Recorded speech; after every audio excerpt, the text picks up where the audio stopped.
TV 조선의 신동욱 앵커가 앵커의 시선이라고 해서 25일 며칠 전에 만들었던 것입니다. 제가 우연히 보고 마음에 와닿아서 조사를 해봤습니다. 그랬더니 두 시인의 시를 나레이션으로다가 편집을 해서 저는 앵커가 말을 만드는 줄 알았어요. 그랬더니 그게 아니라 나태주 시인의 행복이라고 하는 짧은 세 줄짜리 시하고 하상만 시인의 가족이라고 하는 내용입니다. 그 트럭 운전사 이야기는 그게 산문시예요. 저도 그 나태주 시인의 행복에 공감을 했습니다. 세 줄짜리 시인데 동영상에는 두 줄만 나왔죠. 행복은 저녁 때 돌아갈 집이 있다는 것, 힘들 때 마음속으로 생각할 사람이 있다는 것, 외로울 때 혼자서 부를 노래가 있다는 것. 짧은 세 줄이지만 많은 공감을 줄 것 같습니다. 어찌 보면 돈을 왜 버는가?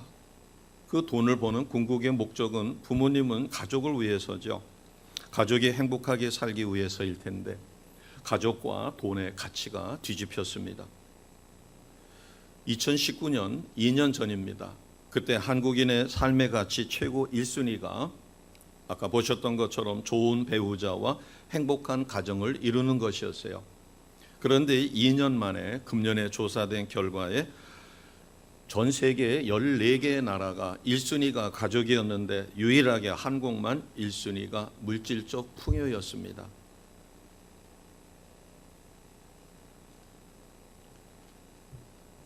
그 앵커의 말대로 무엇이 우리의 마음을 이렇게 삭막하게 만들었을까?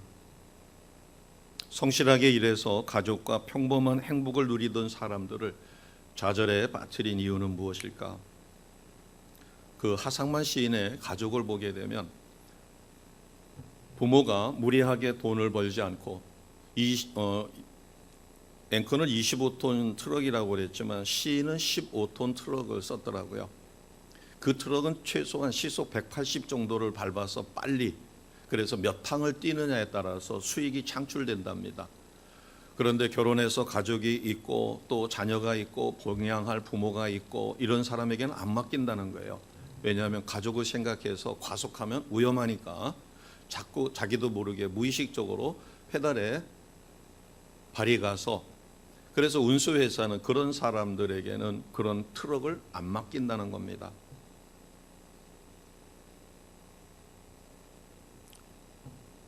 하상만 시인의 가족에서 우리가 생각할 수 있는 것은 우리 사회가 브레이크가 고장난 사회가 아닐까. 지금 엄청난 속도로 KTX라든가 또는 고속 전철이 달리고 있습니다. 시속 200, 300 달리겠죠. 그런데 서야 할 곳에 가서 서야 하는데 브레이크가 고장났다면 그 어마어마한 속도로 달리던 기관차는 어떻게 될까? 지금 대한민국이 어떻게 2년 사이에 행복의 1순위가 가족에서 물질적 풍요로 바뀌었을까? 이 문제를 우리는 어떻게 풀어야 할까? 저는 억지를 부리지 않더라도 우리 모두가 공감할 것입니다. 지금 우리 주변에서 일어나는 사건, 사고가 과연 가족의 행복을 위해서 돈을 벌고 또 그것을 아껴서 정당하게 온 가족이 행복하게 쓰고 거기서 보람을 누리는 것일까? 오늘 하나님은 우리에게 무엇이라고 말씀하실까? 13절을 보겠습니다. 13절을 보시면 하나님은 우리에게 말씀을 하셔요. 하나님의 행복이 아니라 누구의 행복을 위해서 말씀하시는 거예요? 내가 오늘 내 행복을 위하여 내게 명령하는 여호와의 명령과 규례를 지키라는 것입니다. 하나님은 하나님의 행복이 아니라 누구의 행복을 위해서예요? 우리의 행복을 위해서. 하나님은 모세에게 이스라엘의 행복을 추구하게 하기 위해서 이스라엘 백성을 젖과 꿀이 흐르는 가나안으로 인도하는, 그래서 애굽에서 해방시켜 주시고 훈련을 통해서 가나안으로 인도하도록 하셨습니다.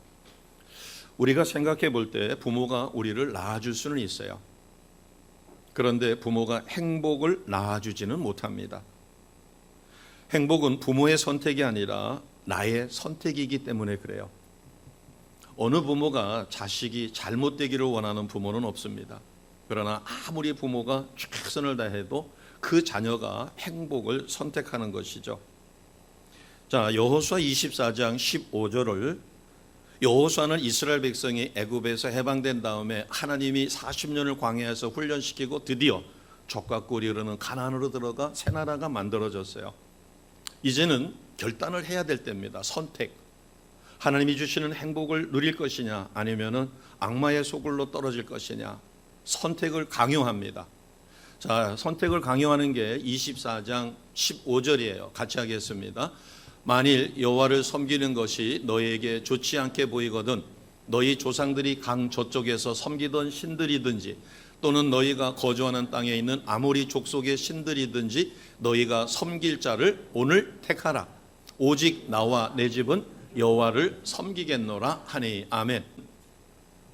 너희 조상들이 섬기던 우상을 섬기던 아니면 아모리 족속 즉 가나안 땅에 있는 우상을 숭배하던 선택하라는 겁니다. 오늘. 그러나 여호수아는 나와 내 집은 여호와를 섬기겠다.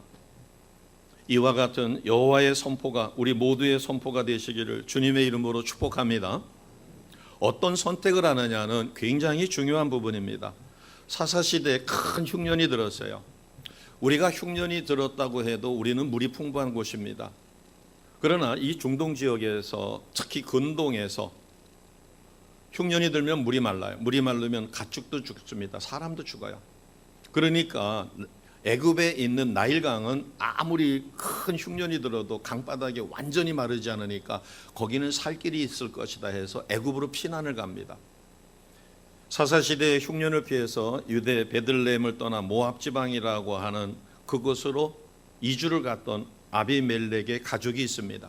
그 아내는 나오미죠. 그러나 그곳에서 살다가 남편을 잃었습니다. 두 아들이 모압 여인을 아내로 맞았어요. 오르바와 루시입니다. 그런데 두 아들도 공교롭게 얼마 가지 않아 죽었어요. 자녀도 없습니다. 시어미인 나오미는 두 며느리를 바라보고 너희가 아직도 젊다. 그리고 내가 이방 땅에 오다 보니까 일가 친척도 없고 너희가 재가를 할 수밖에 없는 상황이 됐다. 내가 일가 친척이 있으면 일가 친척 중에서 너의 남편감을 골라주겠지만 그래서 친정으로 돌아가서 새 생활을 시작하라. 그래서 오르바는 친정으로 돌아갑니다. 그러나 룻은 어머니가 섬기는 하나님이 나의 하나님이 될 것이며 세상 사람들은 시어머니가 혹이라고 생각하고 고생줄이라고 생각하겠지만 자기는 목숨이 붙어있는 한 어머니를 섬길 것입니다. 그래서 어머니가 섬기는 하나님을 나의 하나님으로 모시고 시어머니를 지극히 공경합니다.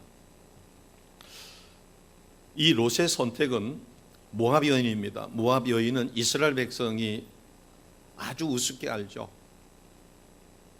그리고 인정도 제대로 못 받습니다. 천대받는 이방 여인인 룻이었어요. 그러나 나중에 우리 결과를 이미 우리가 아는 것처럼 예수님의 조상이 됩니다. 다윗 왕의 할머니가 되죠. 그러면 조선조로 따지게 되면은 이 이방 여인이었던 룻은 어머니를 선택하고 어머니가 믿는 하나님을 선택하며 고생을 자청하여 시부모를 섬기겠다고 하는 그 효성으로 다윗의 할머니가 되니까 대왕 대비가 된 거죠. 그리고 구약 성경에 나오는 현숙한 여인의 가장 대표적인 여인, 그 시대가 칠흑처럼 어두웠는데 빛나는 샛별처럼 그 시대의 본이 되는 여성, 그가 바로 룻이었어요. 당시에는 작은 선택일런지 모릅니다. 세상 사람들이 효부났다고 그러겠죠. 시어머니가 혹이 될 텐데 그 시어머니를 버리고 제가하지 않고 시어머니를 공양하며 시어머니가 섬기는 하나님을 선택했다. 그때 당시는 뭐 엄청난 사건은 아니었을 것이에요. 작은 선택이었을 것입니다. 그러나 이 작은 선택이 후에 예수님의 조상이 된다. 하나님은 보아스라고 하는 좋은 신랑을 예비했다가 아름다운 가정을 이루게 합니다. 우리가 어떤 선택을 하는가? 오늘 우리가 주일 성수를 위해서 교회에 달려올 수도 있고 집에서 편하게 텔레비전 보거나 아니면 어디 놀러 갈 수도 있으실 것이에요. 어떤 선택을 했는가에 따라서 오늘 잘 선택하셨습니다. 사실은 우리가 선택이 아니라 이것은 몸에 익어가지고 자연스럽게 이루어지는 일이어야 될 것이에요. 그러나 오늘 아침에 자신과 싸워서 승리한 분이 계실 것입니다. 습관이 아직 되지 않아서 갈까 말까 갈등하고 어쩌면 가정의 평화를 위해서 오신 분도 있을런지 모르죠.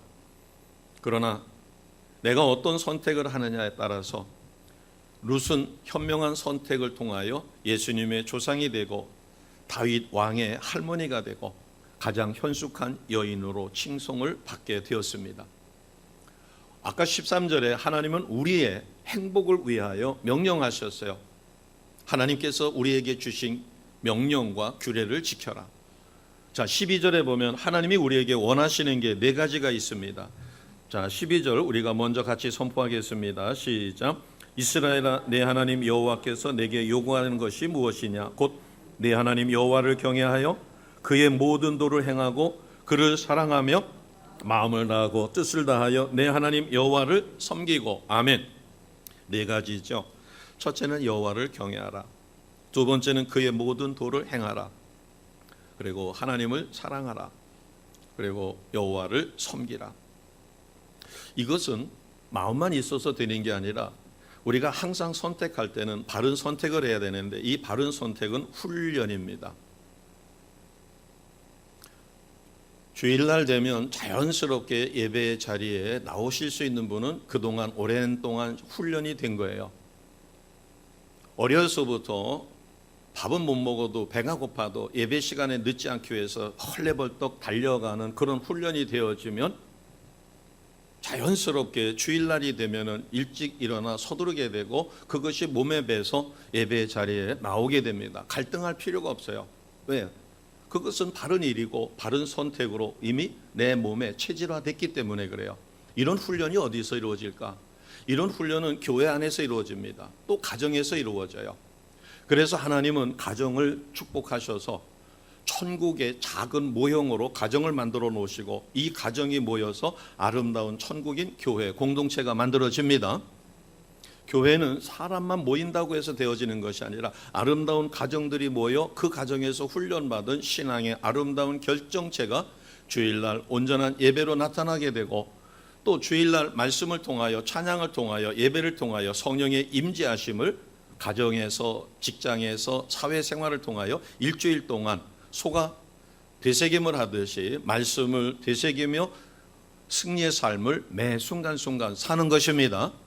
이것을 오늘 성경은 우리에게 가르쳐 줘요. 그러면 이와 같은 행복한 삶을 위해서 우리가 어떻게 준비를 해야 될까? 그 첫 번째가 삶의 모든 기준은 말씀이 되어야 한다는 겁니다. 신명기 8장 1, 2, 3절을 잠깐 먼저 1절을 보겠습니다. 1절 같이 선포하실까요? 시작. 내가 오늘 명하는 모든 명령을 너희는 지켜 행하라. 그리하면 너희가 살고 번성하고 여호와께서 너희 조상들에게 맹세하신 땅에 들어가서 그것을 차지하리라. 아멘. 젖과 꿀이 흐르는 가나안을 예비하셨고 하나님은 그들을 훈련하셔서 여호수아를 통해서 그 땅에 들어가게 만드셨어요. 신명기 8장 1절은 먼저 그 얘기입니다. 이스라엘 백성에게 너희가 그 땅을 차지하게 하겠다. 그러기 위해서는 내 모든 명령을 너희가 지켜라. 지켜서 행하라. 그러면은 살고 번성하고 그리고 그 땅을 차지하게 만들어 주십니다. 우리가 우리 나름대로 열심히 최선을 다해 봤어요. 그러나 실패합니다. 실패를 통해서 깨닫는 것이 내 힘만으로 내 인생을 내 마음대로 살 수가 있어요? 없어요? 없어요. 결론은 그래서 어떻게 하는 거예요? 그럴 수 없기 때문에 우리는 하나님을 의지하게 되고 하나님 말씀대로 사라지는 삶을 살 수밖에 없는 상황으로 변화가 일어납니다. 그것이 8장 1절 말씀이에요. 자, 2절 말씀에는 왜 하나님이 이스라엘 백성을 광야에서 40년 훈련하셨는가? 이것은 바꿔 이야기해서 내가 하나님을 잘 섬기고 하나님 뜻대로 살려고 하는데 내게 왜 이렇게 자꾸 어려운 일이 거듭거듭 생길까? 그 비결이 2절에 있습니다. 자, 2절 같이 갑니다. 시작. 내 하나님 여호와께서 이 40년 동안 내게 광야의 길을 걷게 하신 것을 기억하라. 이는 너를 낮추시며 너를 시험하사 내 마음이 어떠한지 그 명령을 지키는지 지키지 않는지 알려 하심이라. 아멘. 자, 40년 동안 첫 번째 줄에 보면 광야길을 걷게 하셨죠. 이게 광야 훈련입니다. 40년. 왜 광야 40년을 걷게 하셨는가? 그것은 첫 번째, 세 번째 줄에 있죠. 낮추셨어요, 이스라엘 백성을. 대한민국이 지금 이 어려운 환경에 처하게 된 것은 놀라운 경제 부흥을 가져왔습니다. 생활운동부터 시작해서 잘 살게 됐죠. 그런데 그 잘 살게 된 것을 겸손하게, 그리고 자기 가족을 위해서, 행복을 위해서 사용하되 남는 부분에 대해서는 또 다른 이들을 돕고 이렇게 해야 되는데, 이런 이야기가 될 수 있죠. 월세방에 있다 보니까 너무 힘드는 거예요. 매달 월세를 낸다는 것이. 그래서 하나님 앞에 기도하여 전세라도 얻게 해달라고 했을 때 하나님이 전세를 얻게 해주신 거예요. 그런데 전세로 있다 보니까 2년 만에 재계약을 해야 되는 거예요. 그것도 또 힘들어요. 그래서 하나님 앞에 기도합니다. 그랬더니 하나님이 작은 집을 주셨어요. 18평이라도 만족하고 살았는데 40평짜리 누구네 집에 놀러 갔다 오니까 내 집이 갑자기 토끼장이 된 거예요. 너무 작은 거예요. 그래서 하나님 앞에 기도했어요. 하나님 최소한 30평은 주세요. 자, 30평이면 화장실이 하나가 딸리겠죠. 아니면 두 개가 딸리겠죠. 그런데 더 큰 집에 갔다가 오니까 화장실이 두 개가 있어서 얼마나 편한지 모르겠어요. 그래서 또 하나님 앞에, 그러면 그것을 얻기 위해서 나는 얼마나 많은 시간을 거기에 투자를 해야 하는가? 요즘에 젊은이들은 집을 안 산다고 그러죠. 차도 안 산다고 그래요. 대신 렌트를 해서 쓴다는 겁니다. 오히려 집을 사느라고 평생, 그래서 나중에 죽을 때 집 한 칸 남겨놓고, 그러면은 이제 내 집 될 쯤 되면은 그것을 유용하게 쓸 수가 없으니까 오히려 머리가 잘 돌아가고 샤프한 젊은이들은 차도 집도 렌트해서 쓰되, 뭐 자기가 가고 싶은 곳을 간다든가 먹고 싶은 것을 먹는다든가 취미 생활을 한다든가 자기 발전을 위해서 오히려 투자를 하겠다는 것입니다. 월세집에서 전세로 바뀌었을 때 얼마나 기뻐했어요. 전세에서 내 집을 마련해서 처음으로 들어갔었을 때 얼마나 기쁘셨어요. 그러나 그 기쁨이 얼마나 갔을까? 그리고 하나님께 약속한 것이 있겠죠. 하나님 이렇게 해주시면 이렇게 하겠습니다. 그 약속을 우리는 얼마나 지켰는가? 2절 말씀이 그것이에요. 왜 광야를 40년 그 길을 걸으면서 연단을 시켰는지 아느냐? 너희를 낮추시는 거예요. 겸손하게. 내가 원망과 불평이 생길 때, 월세방에서 살던 때 지하에서 반지하에서 살았을 때를 생각해 보라는 거죠. 너를 낮추시며 너를 시험하사, 그리고 내 마음이 어떤지. 대한민국은 하나님 앞에 큰 물질의 축복을 받았습니다. 그러나 그 물질을 교회도 온전히 쓰지 못하고, 이런 여러 가지 이유로 해서 하나님은 IMF를 통해서 한번 흔들었어요.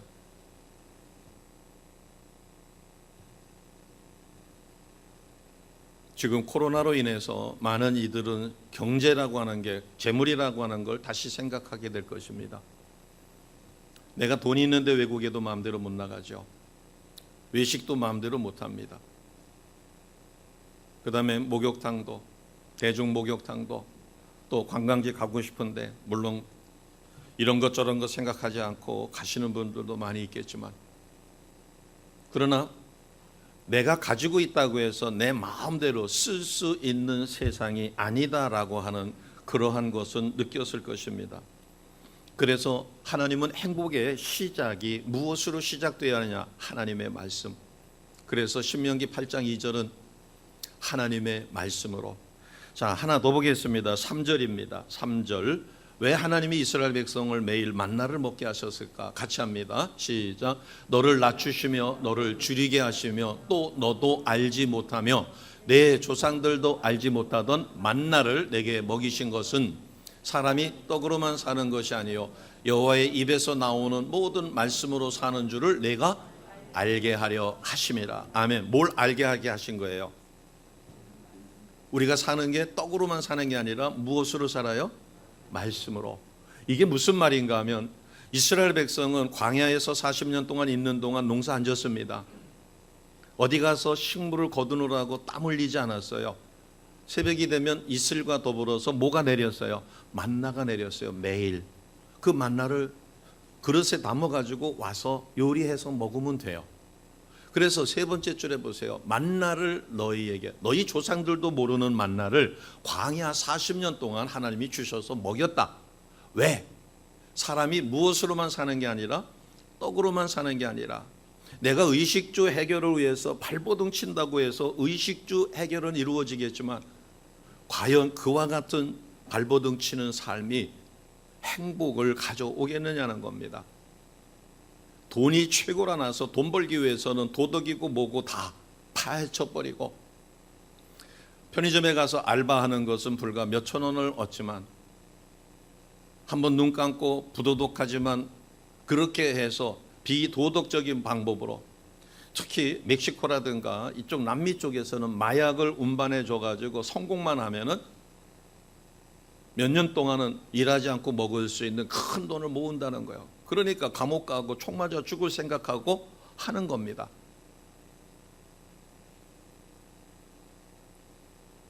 현실과 타협해서 돈 벌기 위해서 모든 것을, 그래서 허상만 시인은 가족을 위해서 돈을 정직하게 벌려고 했을 때는 가족이 그의 잘못 가는 것을 막아줄 수 있다는 거죠. 내가 검은 돈에다가 손을 댔다가 잘못되면 교도소 가면 온 가족이 망신살 뻗치고 부모에게 불효가 되니까 주저주저 하게 되는 것이 가족을 통해서 브레이크 역할을 해준다는 것이에요. 그러나 물질을 숭배하는, 물질이 가치의 최고 위치에 올라가게 되면 사회는 브레이크가 파괴돼서 돈 버는 일에는 도덕이고 뭐고 없다는 것입니다. 왜 만나를 주셨을까? 그것은 하나님의 말씀으로 사는 것을 가르쳐 주기 위해서라는 것이에요. 하나님의 말씀으로 사는 것은, 하나님의 말씀에 대해서는 우리는 무엇으로 응답하죠? 아멘으로 응답합니다. 아멘. 아멘이라는 것은 긍정적인 거예요. 하나님의 말씀이 때로는 이해가 안 돼도 말씀이니까 무조건 말씀이 떨어지면 그 끝에 우리는 무엇으로 받아요? 아멘, 아멘하고 받습니다. 그러다 보니까 성도는 부정적인 신앙이에요? 긍정적인 신앙이에요? 긍정적인 신앙을 가질 수밖에 없어요. 그 훈련이 아멘 훈련이에요. 아멘입니다. 말씀이 떨어지면 아멘, 아멘하고 그 말씀을 받다 보면 그 말씀이 역사가 돼서 내가 변화가 일어나니까 나는 부정적인 생각이 아니라 긍정적인 생각이에요. 그런데 팔짱을 끼고 말씀을 듣는 거 감동으로 받는 게 아니라 분석을 합니다. 옳고 그르고 어쩌고 저쩌고 해가지고 그러면 아멘으로 절대 못 받아요. 그러다 보면 나도 모르는 사이에 판단하게 되고, 판단은 누구의 몫이에요? 하나님의 몫이에요. 우리는 3차원에 살고 있습니다. 내가 여기 있으면 다른 곳에 나는 있을 수 없어요.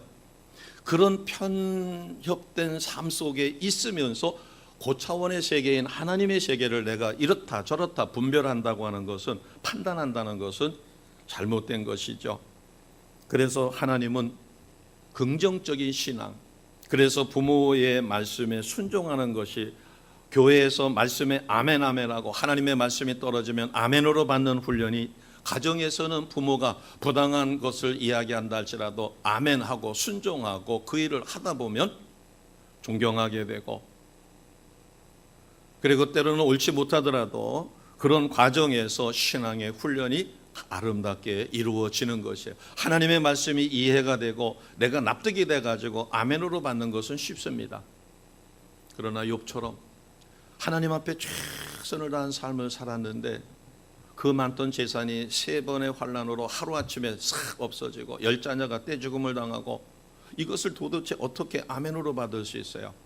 그러나 아멘으로 받았을 때 그것은 극복이 되며 모든 불순물은 빠져 하나님의 갑절의 축복을 받는, 그리고 의인의 고난의 가장 대표적이며 모델이 되어지는 삶을 욥은 살아지게 됩니다. 우리의 인생은 이와 같이 작은 선택이 모아져서 그것이 하나님 뜻대로 이루어지면 우리에게는 엄청난 행복한 삶이 이루어집니다. 그래서 우리는 행복도 습관이에요. 불행도 습관이에요. 자, 이런 말씀을 제가 쉽게 말씀을 드리겠습니다. 어느 모임에 갔더니 누가 짜장면을 내겠다고 해서 짜장면을 시켰어요. 10사람이니까 에이 빨리 오게 저기 통일 그러니까 누가 그래서 그냥 10사람이라 나가지고 짜장면 10개를 시켰어요. 그런데 한 사람이 화장실 갔다 왔는데 나중에 보니까 짜장면이 왔어요. 대접받는 입장이죠. 그런데 툴툴거리는 거예요. 난 짜장면 싫은데 짬뽕 좋은데 왜 짬뽕을 시키지 짜장면 시켰어. 자기가 시킨 거예요. 대접을 받는 거예요. 대접을 받는 거예요. 그러자 한 사람이 옆에 있다가 보다 못해가지고 이거 얻어먹으면서 그 짬뽕이면 어때고 짜장이면 어때고 대접하는 사람 참 미안하게 생겼네. 그러면 화장실 가지 말고 그거 시킬 때 좀 남아가지고 나는 짬뽕 시켜달라고 이야기를 하고 가던가. 그 맞떨어지게 불평하고. 우리 주변에서 일어날 수 있는 일이죠. 나는 비록 지금 짬뽕 먹고 싶지만 누가 대접하느라고 짜장면 그것도 10사람을 내주는 고마움이 있으니까 그것을 감추고 속에 그런 것이 있다고 하더라도 감사하다고 그래서 기쁨으로 먹어줘야 되는데 짬뽕 안 시켜줬다고 툴툴거리고 시킨 사람이 무한할 정도로다가 분위기를 엉망을 만들어 놓는 부정적인 사람, 이것도 습관입니다. 입만 열면 원망하고 불평하고 누구를 정죄하고. 그래서 우리는 훈련이 필요한 것이에요. 아까 이 훈련이 어디서 이루어진다고 그랬어요? 두 곳에서 이루어집니다. 교회 공동체와 가정이에요. 그리고 곁다리로는 직장이라든가 사회생활 속에서 이루어집니다. 우리는 당장 이해가 안 된다 할지라도 하나님의 말씀이 선포되면 그 말씀을 우선 아멘으로 받습니다. 그런 다음에 이해가 안 되면 하나님 앞에 가서 기도하는 거예요. 하나님, 오늘 제가 설교 말씀에 이런 말씀을 받았는데 이해는 안 되지만 제가 하나님의 말씀이니까 무조건 아멘으로 받았습니다. 그러나 이해가 안 되네요. 하나님, 이것을 이해시켜 주세요라고 세밀하게 기도하면 하나님은 그에게 각별한 은혜로 세밀한 은혜를 주실 거라고 믿습니다. 아멘. 우리는 대학 합격이라든가 사법고시 합격이라든가 집을 산다든가 진급이라든가 자동차를 산다든가 이런 큰 일이 있을 때는 기도하고 그 일에 대해서는 사력을 다합니다. 그러나 작은 일에는 신경을 쓰지 못해요.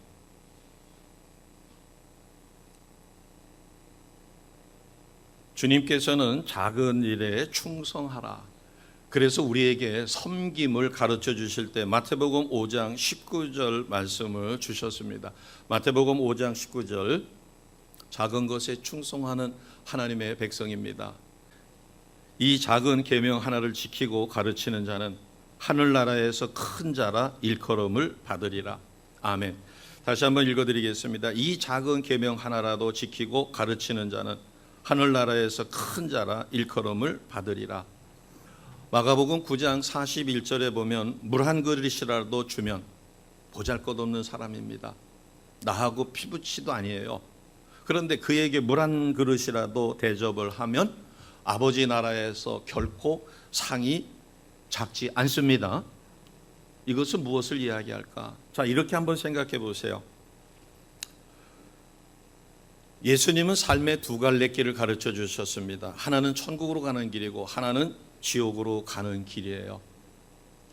혹시 이것 때문에 고민해 본 분이 계실까요? 주일 성수는 무엇일까? 우리는 큰 것에는 신경을 많이 쓴다고 그랬습니다.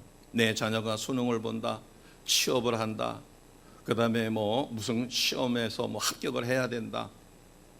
그런데 정말 나에게 필요한, 하나님이 주일을 성수하라고 했는데 주일 성수의 범위는 어디까지일까? 대예배만 드리고 내가 주일 성수했다라고 만족할 수 있을까? 자, 주일은 나의 시간이에요? 하나님의 시간이에요? 입으로 고백하기 바랍니다. 나의 시간이에요? 하나님의 시간이에요? 하나님의 시간입니다. 구약의 안식일을 지키지 않으면 모세에게도 그렇고 여호수아에게도 그렇고 이스라엘 율법에도 그렇고 안식일을 범하는 자는 살아요, 죽어요? 죽어요. 돌 맞아서 죽어요.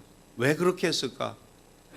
그것은 하나님께서 택한 백성을 훈련시켜서 하나님의 것을 하나님께로 철저하게 드리도록 그렇게 하셨습니다. 그러나 우리도 모르는 사이에 주변 환경이 바뀝니다. 예배 환경이 바뀝니다. 그러다 보니까 신앙도 바뀌어요.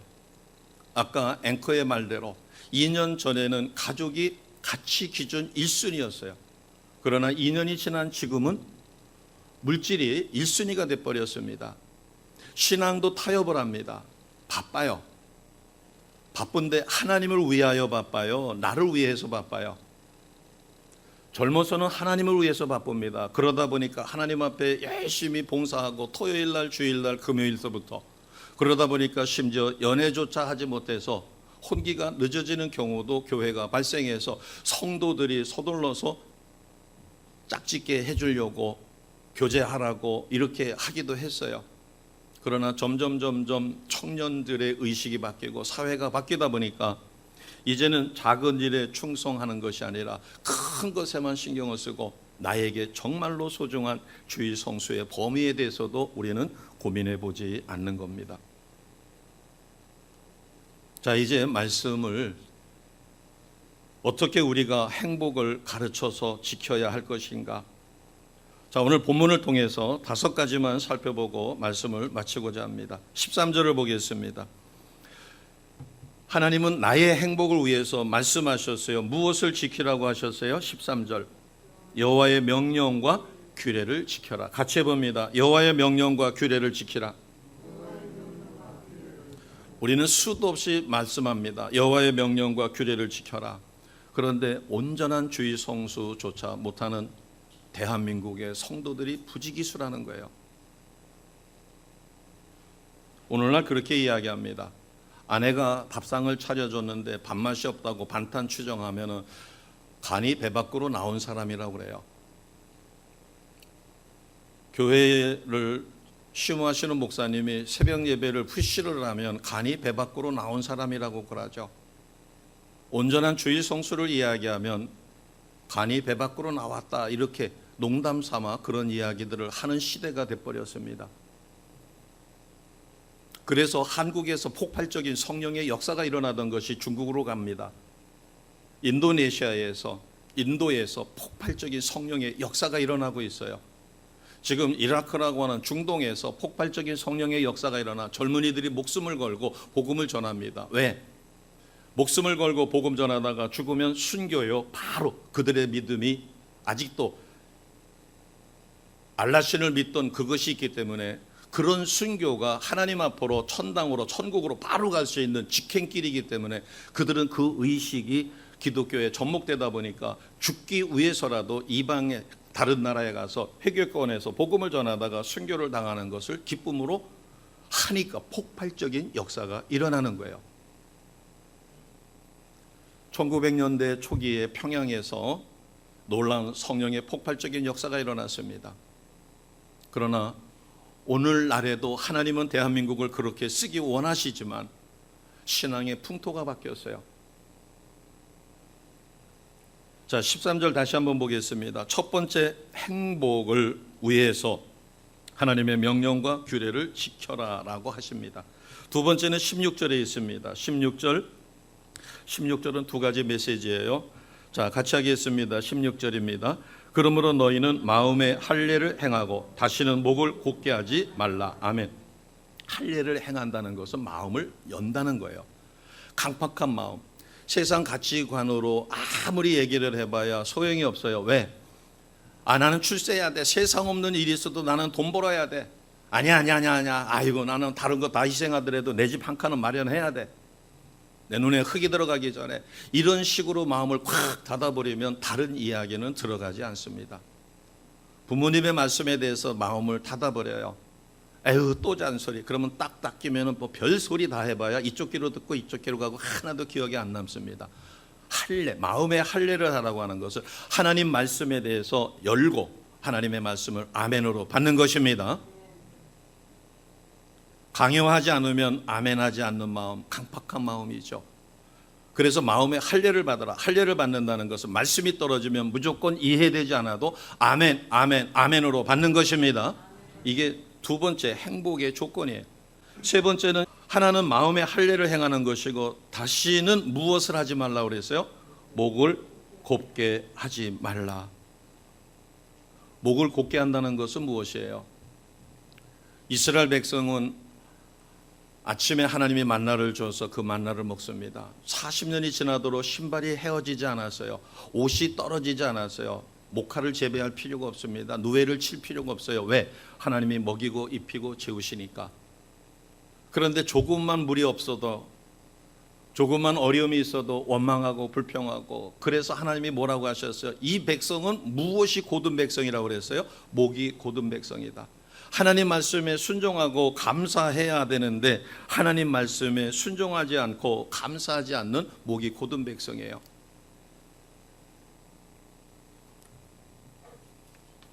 자, 14절을 보겠습니다. 14절은 나에게 주신 모든 것이 무엇인가를 가르쳐 주셔요. 14절 같이 하겠습니다. 시작. 하늘과 모든 하늘의 하늘과 땅과 그 위의 만물은 본래 내 하나님 여호와께 속한 것이로되. 아멘. 자, 14절 말씀은 우리는 믿습니다. 아멘. 그러면 내게 주신 모든 것이 누구의 것이에요? 하나님의 것입니다. 자, 중요하니까 같이 하겠습니다. 내게 주신 모든 게 누구의 것이에요?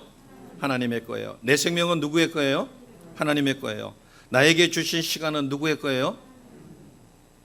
그런데 우리는 하나님의 것을 하나님 앞에 온전히 드렸는가, 아니면은 다 내가 썼는가? 그래도 오늘 예배에 나오신 우리 성도님들을 하나님은 기뻐하시리라 믿습니다. 그러나 우리가 한 번 더 생각해 봐야 돼요. 대한민국이 이렇게 놀랍게 신앙이 부흥된 것은 새벽을 깨우는 겁니다. 새벽을 깨우기가 어려운 교회는 매일 저녁 기도회가 있어서 새벽을 대신해서 깨웁니다. 그러나 규모가 있고 사역자가 있고 차량 운행을 해줄 수 있는 형편이 되는 교회는 새벽과 저녁을 깨웁니다. 그래서 본인들이 선택하는 거예요. 나는 새벽을 깨우겠다, 나는 저녁을 깨우겠다. 그것도 어려우면 낮에 시간을 내서 합니다. 요즘에는 코로나로 인해서 유튜브를 통해 가지고 온라인 예배를 통해서 하는 경우도 있죠. 그런데 우리는 주일 성수를 하면은, 대예배를 드리고 나면은 나는 주일 성수한 것으로 전혀 마음에 부담이 없어요. 자, 이 14절을 다시 한번 보시면 이 모든 것이 누구에게 속한 것이에요? 하나님께. 우리가 성공하는 데는 엄청난 시간과 노력과 오랜 공이 필요합니다. 그러나 내가 무너지는 데는 한순간이에요.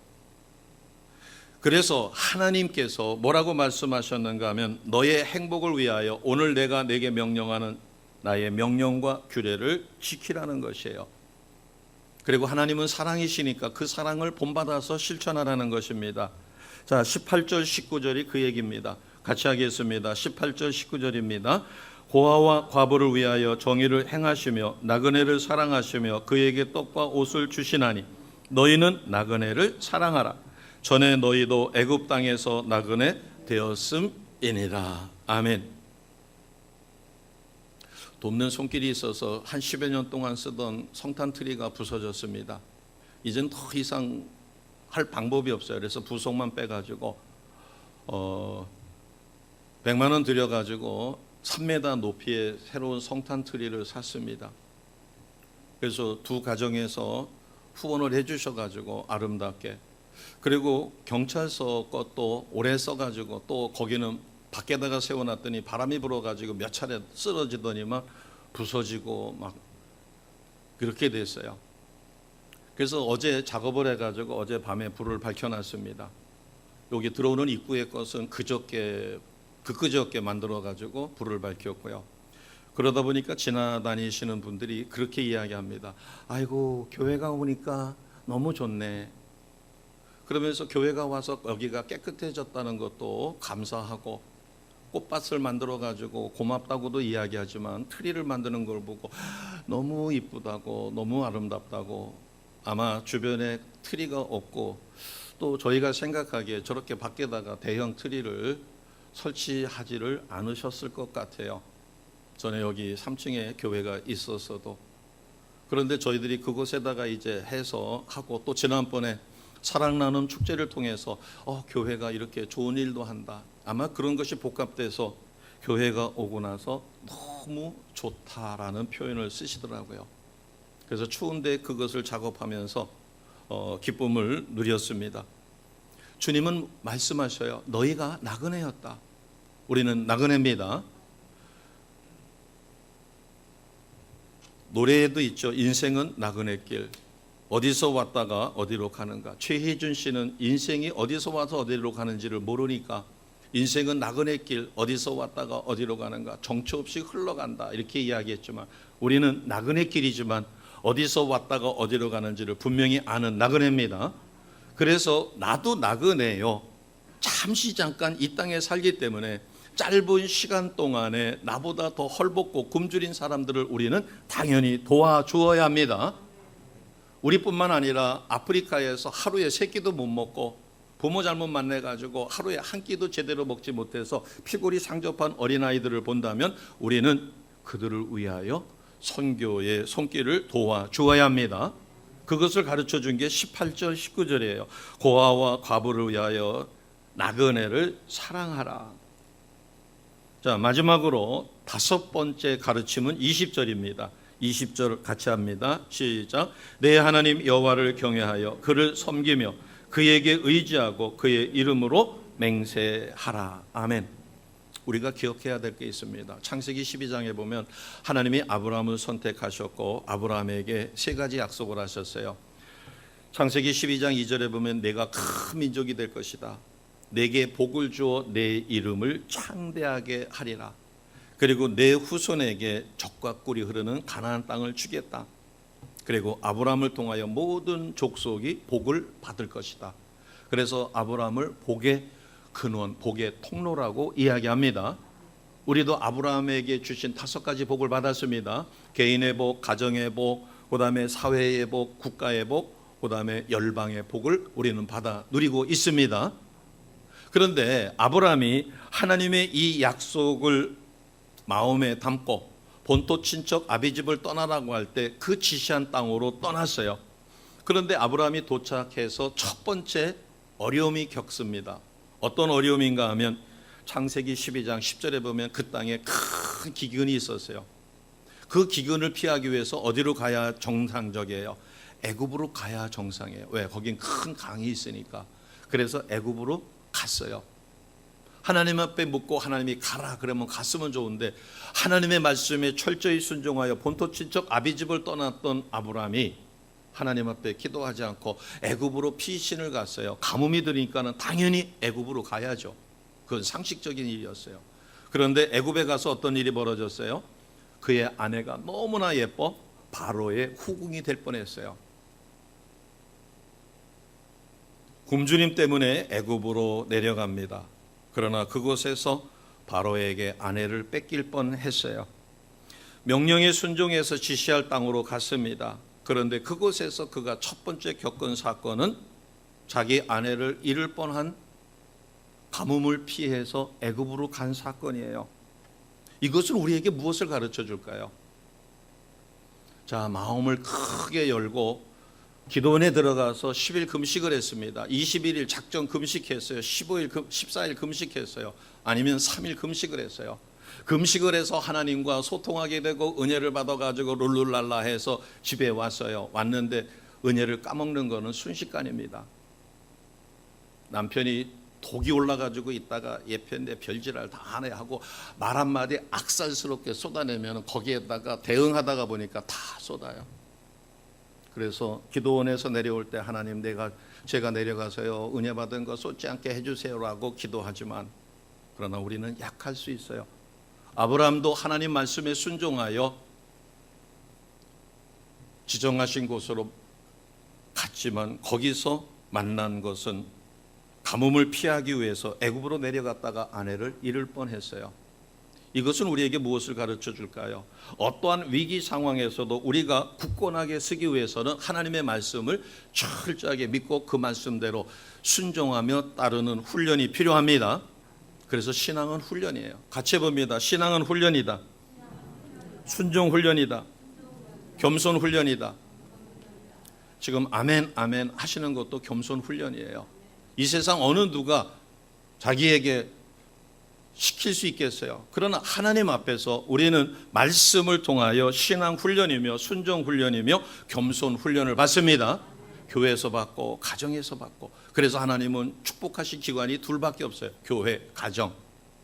그리고 가족을 위하여 그것은 나에게 든든한 울타리가 되고 내가 잘못 갔을 때 브레이크 역할을 해준다는 것입니다. 우리는 자나깨나 안즈나서나 나의 자손에게 잘 가르쳐서 3대에 이르러 1000대에 이르러 하나님이 주신 놀라운 은혜와 복을 받아야 합니다. 구원과 영생은 하나님께서 거저 주셨어요. 내가 오직 아멘하고 받아들이는 것만으로. 그러나 행복한 삶을 사는 것은 나의 선택과 믿음의 노력이 반드시 필요합니다. 이것을 오늘 우리에게 말씀하신 것이 바로 12절에서 22절 말씀입니다. 오늘 세상은 가치관이 바뀌었어요. 그러나 하나님을 믿는 하나님의 자녀의 가치관은 오늘 말씀으로 다시 회복하여 물질이 1순위가 아니라 가정이 1순위요, 가정을 축복하신 하나님을 경외하는 신앙이 1순위가 되어질 때 이스라엘 백성이 농사짓지 않아도 만나로 인하여 의식주가 해결되고 목화라든가 누에를 치지 않아도 옷이 헤어지지 않으므로, 신발이 헤어지지 않으므로, 그렇게 해서 훈련받았을 때 목이 곧은 백성은 하나님께서 도저히 그들을 변화시키기가 어려우니까 그 땅에 묻으셨어요. 누구만 빼놓고? 여호수아, 갈렙만 빼놓고. 그들은 목이 곧지 않았으며 하나님 앞에 순종했어요. 한 사람이 더 있죠. 모세입니다. 그러나 모세의 역할은 거기까지이기 때문에 느보산에서 적과 꿀이 흐르는 가나안 땅을 보여주며 하나님은 모세를 예우해 주셨어요. 그러나 모세야, 너의 할 일은 여기까지고 가나안, 적과 꿀이 흐르는 가나안은 너의 시종 여호수아를 지도자로 세워 그가 그 땅을 정복하게 할 것이다. 성부 하나님의 역할과 성자 하나님의 역할이 나누어지는 것처럼 모세도 느보산에서 마지막 가나안 땅을 바라보고 그의 무덤이 어디에 있는지 모를 정도로 모세는 하나님께서 거두셨어요. 그리고 가나안 땅에 들어간 것은 훈련을 통과한 2세대. 1세대는 목이 곧아서 들어가지 못하고 여호수아, 갈렙만 들어갔습니다. 우리가 1세대라면 여호수아, 갈렙이 되시기를 주님의 이름으로 축복합니다. 우리가 2세대라면 제대로 훈련을 잘 받아서 가나안 땅을 들어가 정복하되 하나님 앞에 존귀히 쓰임받는 우리 모두가 되시도록. 여호수아는 가나안 땅에 들어가서 그 백성들에게 선택을 합니다. 오늘 선택하라. 나와 내 집은 여호와를 섬기겠노라. 여호수아의 고백이 우리의 고백이 되시기를 주님의 이름으로 축복합니다.